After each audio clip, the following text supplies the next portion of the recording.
Hello everyone and welcome back to Escape the Ordinary. Guys, आज जो मैं discuss करने वाली हूँ that is the fun they had. The fun they had एक चैप्टर का टाइटल है जो कि CBSE 9th स्टैंडर्ड के बिहाइव बुक का फर्स्ट चैप्टर है।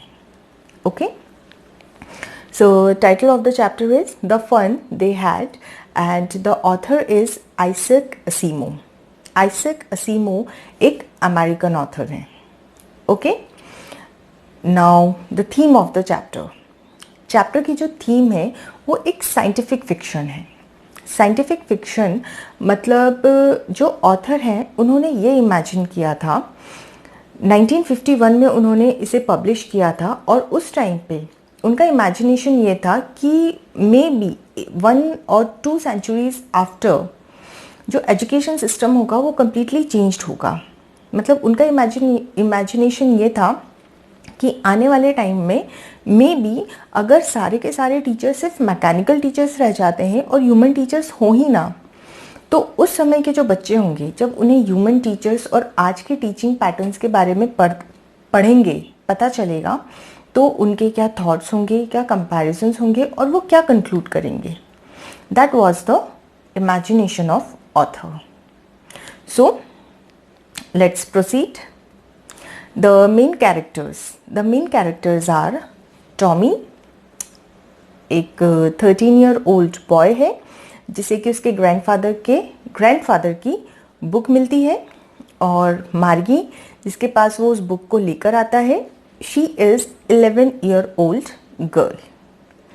इसके बाद मैकेनिकल टीचर जो कि रोबोटिक्स टीचर्स जो होते हैं, एंड द मदर ऑफ मार्गी। Okay, now let's start the chapter start होता है जब टॉमी को एक बुक मिलती है, और जैसे ही उसे वो बुक मिलती है वो उस बुक को लेकर मार्गी के पास आता है। बिफोर प्रोसीडिंग हम थोड़ा मार्गी और टॉमी के बारे में पढ़ लें। मार्गी और टॉमी ईयर 2157 के बच्चे हैं और वो मैकेनिकल टीचर से पढ़ते हैं। मैकेनिकल टीचर मतलब एक कंप्यूटर सिस्टम जो उनके क्लासरूम में प्लेस्ड होता है, जिसके सामने वो जाकर बैठते हैं, उसमें लेसन्स आते हैं, डिसअपेयर हो जाते हैं, डिस्प्ले होते हैं, डिसअपेयर हो जाते हैं। वहीं जो टेस्ट होते हैं वो भी मैकेनिकल टीचर पे होते हैं, जो होमवर्क होते हैं वो भी मैकेनिकल टीचर पर ही होते हैं। नाउ सेकेंड थिंग, जो क्लासरूम होते हैं वो हमारे क्लासरूम्स की तरह नहीं होते हैं। उनका जो रूम होता है उसके जस्ट साइड में एक रूम होता है जहां उस मैकेनिकल टीचर को प्लेस कर दिया जाता है, और वही उनके क्लासरूम कहलाते हैं। एंड थर्ड थिंग, जो मैकेनिकल टीचर होता है उस मैकेनिकल टीचर को एडजस्ट किया जाता है according to the mind of the student जो उससे पढ़ने वाला है। मतलब एक मैकेनिकल टीचर एक ही स्टूडेंट को पढ़ा सकता है।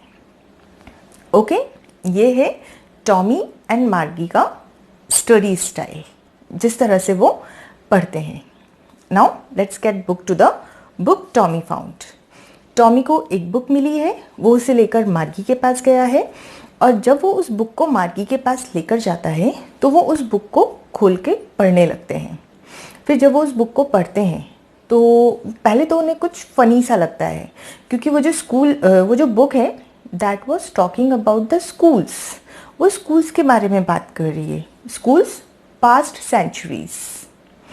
फिर दूसरी चीज़ उन्हें फ़नी ये लगती है कि उसके जो लेटर्स हैं वो स्टेशनरी है, अनलाइक देयर मैकेनिकल टीचर। और तीसरी चीज़, वो जो पेजेस हैं, क्योंकि the book is very very old, तो जो पेजेस हैं वो येलो हो चुके हैं और थोड़े से क्रिंकी हो चुके हैं। तो ये सारी चीज़ें मार्गी और टॉमी को थोड़ी सी फ़नी लगती हैं। अब वो उस बुक के बारे में पढ़ना स्टार्ट करते हैं, उस बुक को पढ़ना स्टार्ट करते हैं। उस बुक को पढ़ने के बाद में जैसे जैसे वो वो स्कूल्स, टीचर्स, क्लासरूम्स, स्टूडेंट्स, इन सब के बारे में जब वो पढ़ते हैं, दे स्टार्ट गेटिंग सरप्राइज्ड। वो बहुत ज़्यादा सरप्राइज होने लगते हैं, क्योंकि दे स्टडी अबाउट स्कूल, जो कि एक अलग बिल्डिंग होती है, उस बिल्डिंग में अलग अलग क्लासरूम्स होते हैं, जो उनके लिए अगेन शॉकिंग था क्योंकि उनका क्लासरूम तो जस्ट साइड में था। फिर एक एक क्लासरूम में नंबर ऑफ स्टूडेंट्स होते हैं, अनलाइक देम, क्योंकि वो एक ही बैठते हैं अपने मैकेनिकल टीचर के साथ में। तो उनके लिए ये चीज़ शॉकिंग हो जाती है कि इतने सारे बच्चे एक साथ पढ़ रहे हैं। एंड सबसे शॉकिंग उनके लिए ये होता है कि उन सब एक साथ पढ़ने वाले बच्चों को पढ़ा कौन रहा है? A human teacher, a human being जो उन्हें पढ़ा रहा है। ये चीज़ उनके लिए सबसे ज़्यादा शॉकिंग होती है क्योंकि उनके पास मैकेनिकल टीचर है, मैकेनिकल टीचर में 1000 बुक्स होती हैं, तो उन्हें ये इमेजिन ही नहीं हो पाता कि एक ह्यूमन टीचर पढ़ा कैसे सकता है। फिर वही ये सारी चीज़ें वो लोग पढ़ रहे होते हैं और इतने में जो मार्गी है उसके क्लास का टाइम होने लगता है। और जैसे उसके क्लास का टाइम होने लगता है, she starts thinking about her teacher, और वो ये सोचती है कि how much she hates her teacher. उसे उसके टीचर से पढ़ना बिल्कुल भी पसंद नहीं। She don't like her mechanical teacher. उसके जो होमवर्क्स होते हैं, वहाँ जो टेस्ट होते हैं, वो सारी चीज़ें उसे बिल्कुल भी अच्छी नहीं लगती है।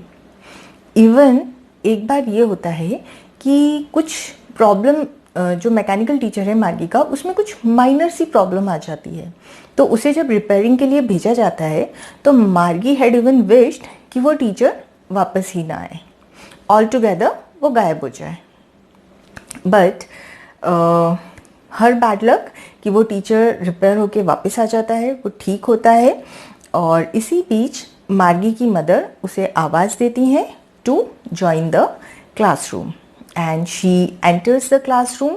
She sits in front of her mechanical teacher, और उस मैकेनिकल टीचर के सामने बैठती है।